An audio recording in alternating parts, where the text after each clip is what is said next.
नमस्कार, all India news मध्ये आपलं सहर्ष स्वागत। मी नजीर मुलानी, ऑल इंडिया न्यूज।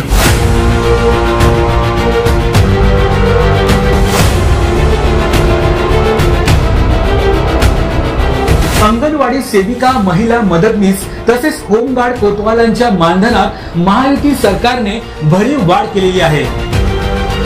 अंगणवाडी सेविकांना 15,000 रुपये तर अंगणवाडी मदतनीसांना 8,000 रुपये मानधन देण्याचा निर्णय सरकारने घेतला आहे। यामध्ये ज्या अंगणवाडी सेविका लाडकी बहीण योजनेचे अर्ज भरतील त्यांना प्रोत्साहन भत्ता देखील दिला जाणार आहे।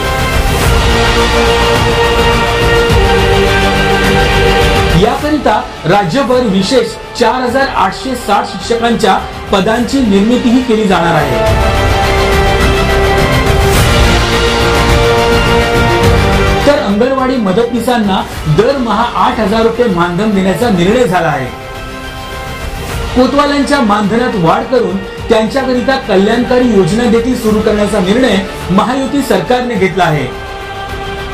त्याशिवाय होमगार्ड आणि कोतवाल यांचा कामावर असताना मृत्यू झाल्यास त्यांच्या वारसांना अनुकंपा तत्वावर नोकरी देखील देण्यात येणार आहे।